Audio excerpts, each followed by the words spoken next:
How did pigeons manage to deliver messages across long distances with such accuracy, and how did they know exactly where to go without GPS, without maps, and without any human guiding them during the flight, and did they ever get hunted or attacked on the way, and if yes, then how did they still succeed in delivering messages in wars, mountains, deserts, and unknown territories? And how did they understand when to bring a message back or when to simply return home?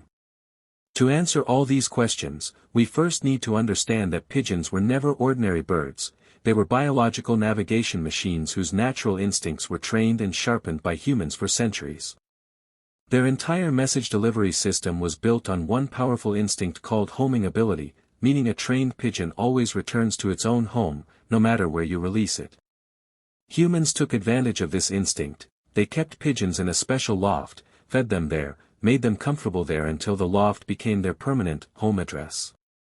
Then, whenever someone far away needed to send a message, they carried that pigeon to their location, tied the message to its leg, and released it. The pigeon did not know the person, the battlefield, or the city. It only knew one thing: I must go back home, and so it flew straight toward its own loft, where the actual receiver of the message was waiting. This is why pigeons did not deliver messages both ways. They only delivered one way, from the sender back to their own home. For sending a reply, the receiving side needed their own trained pigeon, which they kept for their outgoing messages.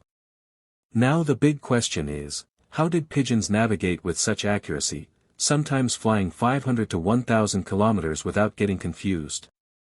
Scientists discovered that pigeons use Earth's magnetic field like a built-in compass, thanks to microscopic iron particles in their beaks and brains that sense direction.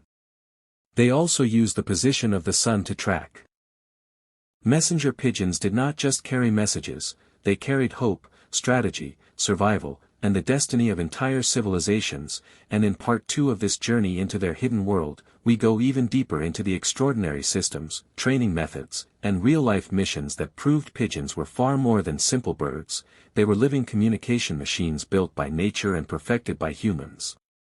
To understand how far their abilities truly went, we must explore how different cultures, armies, and empires used pigeons for speed, secrecy, and reliability in situations where a delay of even a few minutes could destroy entire kingdoms.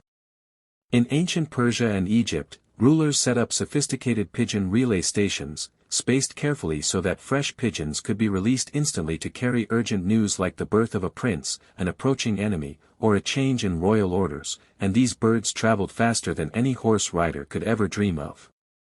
In medieval India, Mughal emperors used pigeons to manage trade routes, send alerts to forts, and even exchange secret letters between generals spread across mountains and deserts.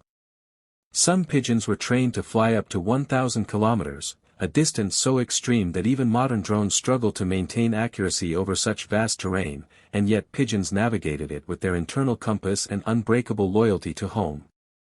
But pigeons were not just used by kings, they were the backbone of everyday communication for merchants, travelers, sailors, and even early news agencies. Before newspapers had reporters everywhere, they had pigeons. Journalists placed pigeons in different cities so they could send back urgent market updates, election results, or crisis news faster than any telegraph. In fact, the world's first stock market reporting system depended on pigeons carrying price updates between trading hubs, and these birds helped prevent massive financial losses because they delivered information in minutes instead of age.